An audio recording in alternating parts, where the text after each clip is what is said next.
So we've been locked down for 5 months, 6 months. Feels like longer. We've had no joint sailing, no adventures, no discoveries. Well, we did have our socially distanced holiday. But alas, all good things must come to an end. I've now got to put up with abuse, talking about filth on my boat. You know what I'm talking about. But I get him to tell you about his bridal in Lulworth Cove. That was entertaining, to say the least. And we were almost wearing nothing at the time, for reasons that he'll explain, I've no doubt. But anyway, Lulworth Cove was interesting. The dolphin was beautiful. So he'll put a clip of that up, I'm sure, in a moment. But just for my son Joshua, who through lockdown, NHS, he's a perfusionist, all kinds of stresses and strains. He said to me afterwards, he said, "Dad, that was a once-in-a-lifetime moment for me." And just have a solo dolphin playing around the boat for about half an hour, give or take, was wonderful. Really, all that you'd expect it to be. What else happened on that trip? Well, we did, we moored up in the River Exe. That was actually lovely, surprisingly pleasant, I have to say. Did you keep socially distant or put your mask on, you filthy creature? So that was a really delightful place, worth going back, I would say, wouldn't you? The River Exe. Oh, the River Exe was lovely. You weren't listening. Vicious You never do listen. Vicious tides. Yeah, vicious I was tides. very worried about the set losing my walk. I will take the camera just for a moment. Yeah. But my mate fixed my binnacle. Show him what was wrong with it. Well, I can't because it's fixed. Yeah, that's a really unhelpful comment, isn't it? The thing was, this is what everybody holds on to in a bit of a blow. And these little screws here, I don't know if you can see them, but those screws were just into the GRP and you could screw them up. I did really high quality professional repair on them with a matchstick just to fill in the holes a bit every now and then. But what did we do in the end? Took your matchsticks out. Yeah. Filled them with epoxy. Oh, that's it. Yeah. Good. Anyway, we'll talk about that momentarily. You've had an idea, haven't you, about where to go today? We thought we might go to Portchester Castle. Now, Portchester Castle is quite famous. It's where Henry V gathered his army before he went to Agincourt. It's in Portsmouth Harbour, so we're going to see if we've got enough tide to anchor as close as we can to it. Maybe get ashore, we'll see. Nearly went aground this morning, by the way. Skipper did. No, we didn't at all. We had a controlled, let's see how close we can get. Nearly went aground. No, we didn't. So anyway, we were 2 boats, Lulworth Cove. We arrived after a crossing of the Lyme Bay and fairly tired, anchored up. Dave was a little bit too close to me, if truth be told. He came in second. So, but anyway, he was probably 8 to 10 feet away. What? But not much more. Anyway, it was a bit rock and rolly in the anchorage, so we both put bridles on and turned our boats 90 degrees to the swell, and that was perfect. Went to bed, wind picked up. Just before you go here, so there are moments in life, I'd be interested to know if he had the same experience, but that night, before I went to bed, my son Josh was on board. I said to Josh, this is just instinct and just in case, but here's our 2 head torches, here's our life jackets, here's a warm top, and here's a big torch if we should need one during the middle of the night. So I woke up to do a pee, which at my age happens more frequently than it used to. It's about midnight from memory, but it was an instinct wake up, not just a pee. And as I looked out the port light, Dave's boat was about that far, I mean literally that far, 2 inches in old money away, touching. And we were both up instantly in our PJs. So anyway, I wasn't quite so well prepared with torches on my boat. I was fast asleep and heard a thump, and there I was, straddling his bridle. If you understand what I'm saying. Yeah. And we had a fun 20 minutes of trying to untangle each other. Ropes around keels and all sorts of stuff. Anyway, we got through it. Yeah, I think it'll be worthy of getting a shot of Dave's anchor, well, or I should say, what's left of it. it's had a fair bit of corrosion, and he maintains that it's a perfectly good anchor, and the old skinflint won't replace it, and I'm convinced that contributed. He blames it on my proximity, but it was his boat that drifted onto mine, not the other way around. I mean, let's just be clear about that. Dave, I heard from Andy last night. I was watching telly, Yeah. and Andy sent a message. Now, do you remember Andy? He's the one who always goes out when it's raining. Can't believe we get all the good luck in the sun. Yeah. He's based in Chichester. And Andy told me a very interesting thing. This weekend he's going to be out on his boat.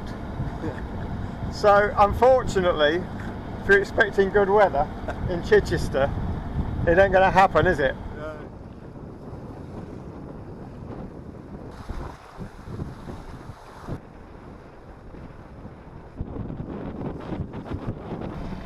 Nearly ran aground again. No, we didn't. We did. He's making it up. We did. How close did we get? We got 0.3 under the keel. That's massive. That's about that much. No, we would have carried straight on.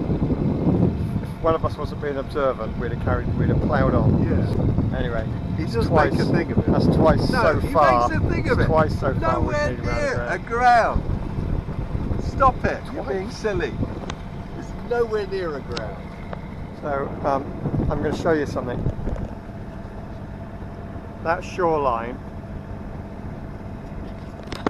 it fills me with the most hideous memory. Absolutely hideous. A night full of human filth and waste. So shocking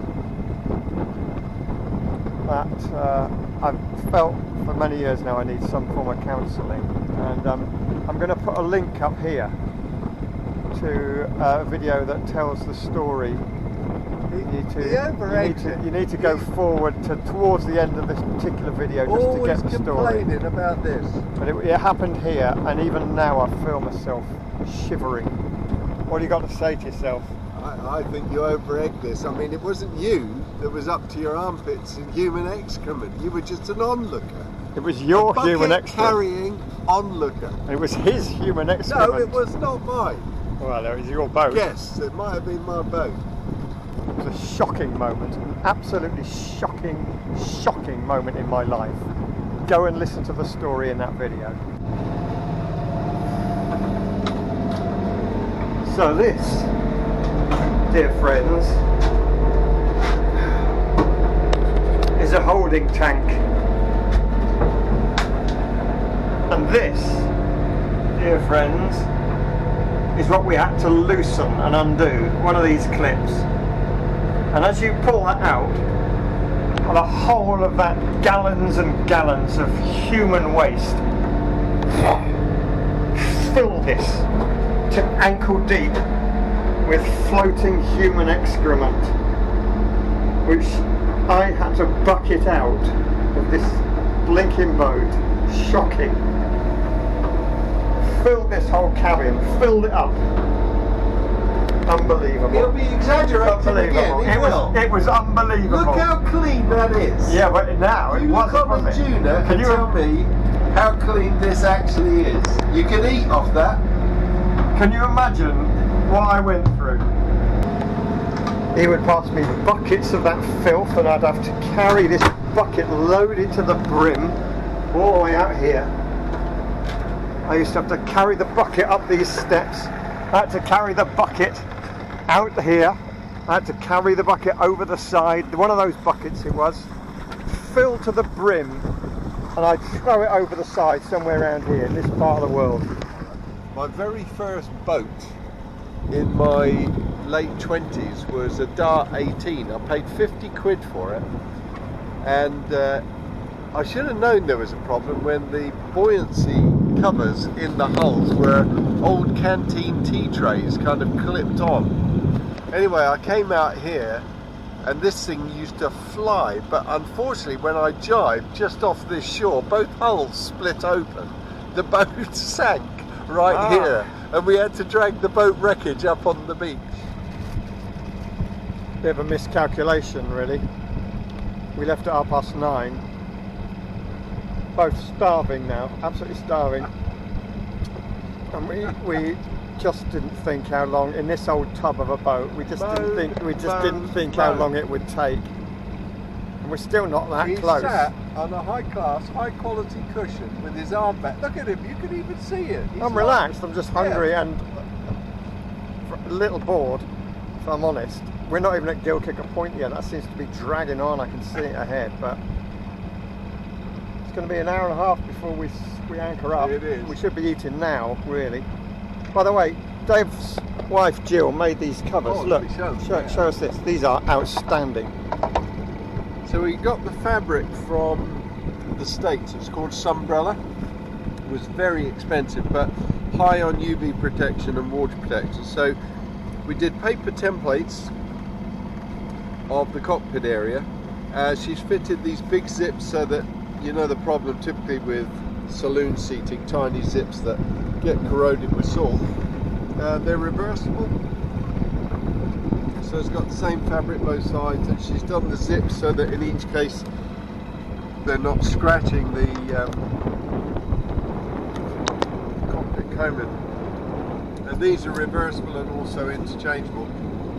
We spent a slightly embarrassing 20 minutes in the foam shop. My wife and I actually sat on the floor of the foam shop trying all the different foams, and this was the best for the job. Very dense foam and unlikely to give away over a decade or so. So really pleased with them.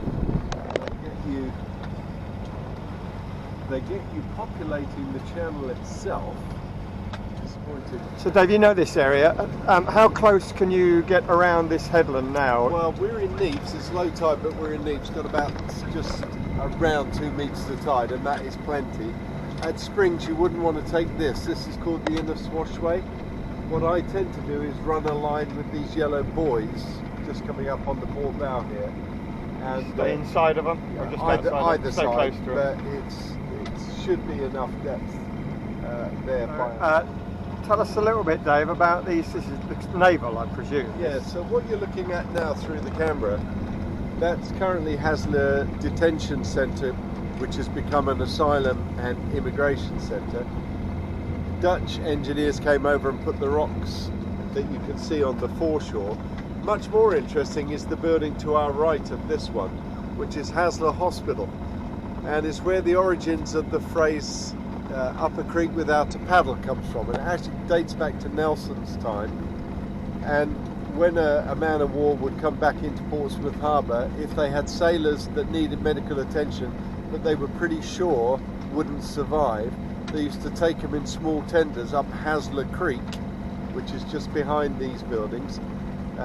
Starts in Portsmouth Harbour, of course, load them onto what was effectively like a bogie with a platform on it, on effectively like railway tracks, and take them up to this hospital here, from which they were never expected to return. So it was a euphemistically used phrase, up a creek without a paddle. But I've got to say, Dave, that your engine has never sounded sweeter than it does in the last couple of years. I don't know who services it for you. He's so vain, always fishing for a bloody compliment, isn't he? Yeah, I don't get many, do I? No, well, you don't deserve many, do you? No, the truth is, my friend has helped me. He's serviced my... Look how close he brings it now, the thought of getting any praise. It's like feeding a dog with bits of cheese, isn't it? Southsea Castle directly ahead, and its sister over here on the western side. Southsea Castle was built in 1544 by Henry VIII to defend Portsmouth against expected attacks from France and the Holy Roman Empire, which never came, of course. Yeah.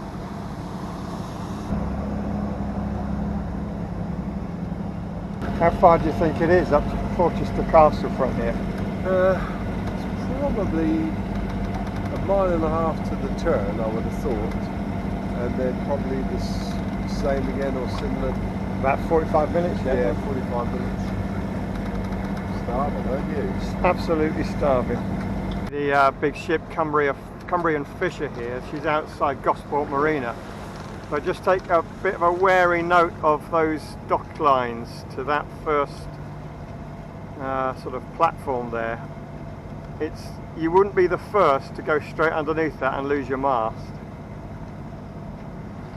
Elizabeth is in, but we didn't know and didn't realise that the sister ship is now afloat, and so you've got second carrier in being commissioned, I guess. An unusual sight, that, Dave. Yeah, lovely sight.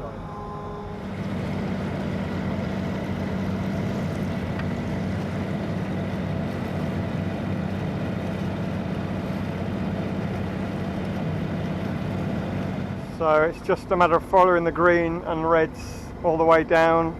Yeah, up to green 85, and then the channel splits, and for Port Solent and for Portchester Castle we'll split to the left, as it were. The police shepherded us very definitely past those two aircraft carriers. They didn't want us to get even remotely close. As you come round to this side, on your starboard side going in, Flagstaff just to the left of that pole there. yeah, they fly red flags. It's a shooting range, small arms shooting range. So there is no anchoring here when the flags are up, and they say get through without pausing. Anchor down, anchor ball going up, and you can see Portchester Castle there.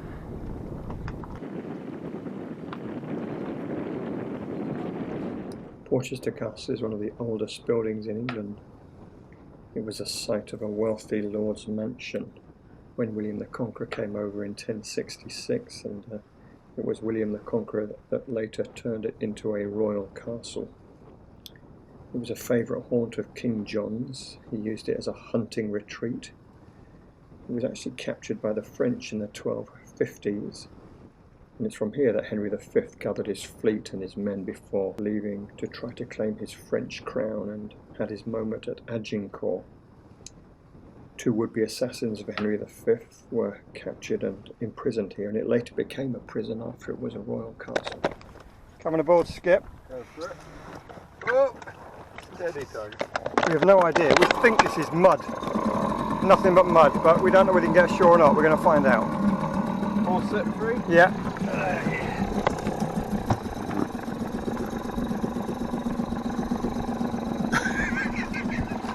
Nearly all free.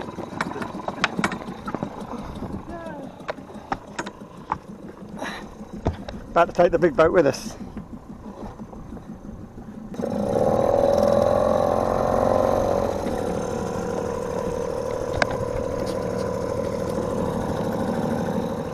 I have to say, quite a few people have stopped me lately to talk about lee shores and lazy jacks, and I do feel marginally ashamed every time I meet one of them, because their boats always look pristine, and then I think of all the filming we've done on Injuna, and my head drops a little bit. I have to say, my heart sinks, and this little red flush comes up. These lovely people who love our channel have been exposed to so much on your boat that is unworthy, really.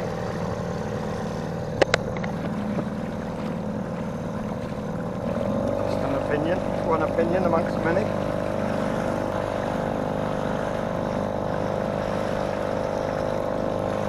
Might be about to experience our third run aground today.